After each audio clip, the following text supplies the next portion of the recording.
আমার খেলাতেও কোনো সমস্যা নেই, আমার খেলা দেখাতেও কোনো সমস্যা নেই। বিএনপির জন্য সামনে খুব কঠিন সময় আছে। পকেটে বা ভ্যানিটি ব্যাগে কমিটি থাকবে কেন?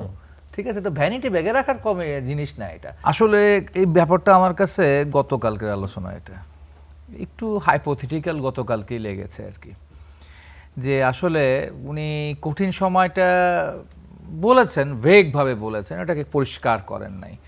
আর হেসে খেলে এটা কি তার দলের লোকদের কথা বলেছেন না সেটা আমার মতো সাধারণ মানুষের কথা বলছে? আমি বিশ্বাস করি আমার হাসিতে কোনো সমস্যা নেই, আমার খেলাতেও কোনো সমস্যা নেই, আমার খেলা দেখাতেও কোনো সমস্যা নেই।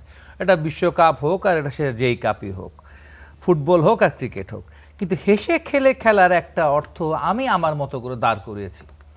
সেটা হচ্ছে, যদি এই হেসে খেলে তারা চাঁদাবাজিটা বন্ধ না করতে পারে, যদি হেসে খেলে তারা দুর্নীতিটা না ঠেকাইতে পারে, সিন্ডিকেট না ভাঙতে পারে, মজুতদারদেরকে প্রতিহত না করতে পারে, এবং মানুষের জান এবং মালের নিরাপত্তা যদি নিশ্চিত না করতে পারে, তাহলে বিএনপির জন্য সামনে খুব কঠিন সময় আছে। এখন ঘরেই হবে বিয়ে বাড়ির পোলাও, যদি থাকে আকিজ এসেনশিয়াল সুগন্ধি চিনি গুঁড়া চাল।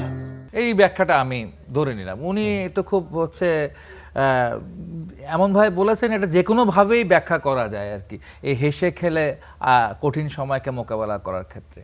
তবে এই বিষয়গুলো হলো চ্যালেঞ্জ, ঠিক আছে, এই বিষয়গুলো হলো চ্যালেঞ্জ।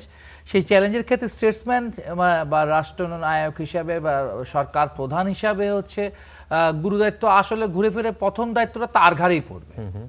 তারপর হচ্ছে তার দলের হচ্ছে স্ট্যান্ডিং কমিটি কিংবা তার মন্ত্রী পরিষদ, তারপর তার হচ্ছে গিয়ে নানান হলো হায়ারকি ধরে চলবে। তবে আমরা এই পাপিয়া আপার কথা থেকে যে জিনিসটা বুঝতেছি, এবং পাপিয়া আপার কথা এবং আমাদের দীর্ঘ সময়ের যে অভিজ্ঞতা, আসলে বাংলাদেশের হচ্ছে শাসক শ্রেণীর যে রাজনৈতিক দলগুলো হয় তার একটা গুরুত্বপূর্ণ বৈশিষ্ট্য হচ্ছে এই দলগুলোর মধ্যে গণতান্ত্রিক চর্চা হয় না, এই দলগুলোর মধ্যে গঠনতান্ত্রিক চর্চার সমস্যা আছে।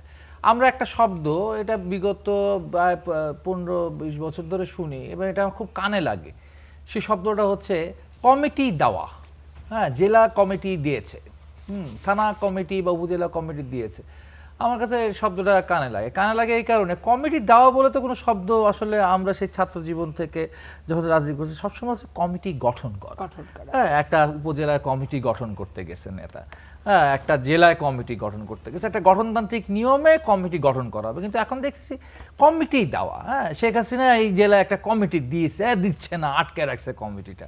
আবার এটা পকেটে বা ভ্যানিটি ব্যাগে কমিটি থাকবে কেন? ঠিক আছে, তো ভ্যানিটি ব্যাগে রাখার জিনিস না এটা। হ্যাঁ, এটা তো হচ্ছে তার দলের কাউন্সিলররা মিলে তারা একটা হচ্ছে গিয়ে কাউন্সিল করবে, সেটা থেকে একটা কমিটি গঠিত হবে, নির্বাচিত হবে। কিন্তু এই যে কমিটি দেওয়ার একটা ব্যাপার স্যাপার আছে, সেই কমিটি দেওয়ার মধ্য দিয়ে যে পার্টি তৈরি হয়, হ্যাঁ, সেই পার্টির ভিতরে আসলে হচ্ছে অন্তঃশ্বাসশূন্যতা থাকে, এবং আমার মনে হয় সেটার ভেতরে একটা সংস্কার প্রয়োজন। অর্থাৎ সেই রাজনৈতিক দল, বিশেষ শাসক শ্রেণীর রাজনৈতিক দলগুলোর ভিতরে সংস্কার করার, গণতান্ত্রিক সংস্কার করার খুবই প্রয়োজন ছিল, যা বাংলাদেশে পাইনি।